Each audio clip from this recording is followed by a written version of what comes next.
Sa likod ng mga ngiti may bumubukol na pasanin ay isang batang 2 taong gulang pa lamang.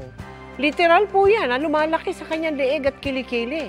Kaya humingi ng saklolo ang kanyang mga magulang sa GMA Kapuso Foundation.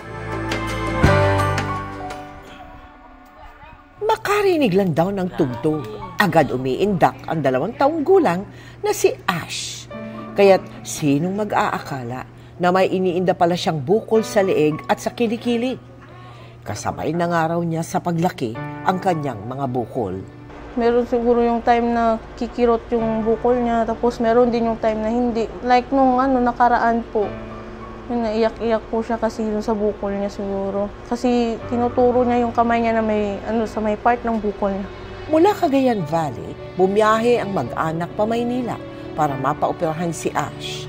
Ang tatay ni Ash na si Hill, todo kayod para masuportahan ang gamutan ng anak. Pero sadyang kulang ang kinikita niyang 500 pesos kada araw bilang kargador. Ngayon, nagbubuhat ako ng mga bagahe para sa anak ko.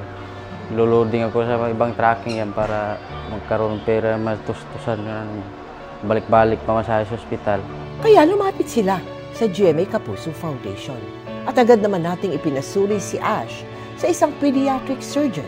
Yung diagnosis namin ay cystic hygroma. Abnormality ito ng pag-develop ng kulani or lymph nodes, no? So imbis na maging kulani na maliliit, no, siya ay lumaki at naging cystic. So dalawa po ang treatment ngayon ng cystic hygroma. Either may ini-inject kami na gamot na para mag-shrink at saka mawala po yung cystic na yon.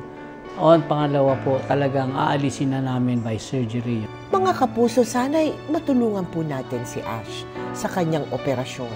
Humingi po ko ng tulong na maoperahan na po si baby. At sa mga nais tumulong, maaaring magdeposito sa aming mga bank account o magpadala sa Cebuana Luwalier. Pwede ring online via GCash, Shopee, Lazada at Globe Rewards.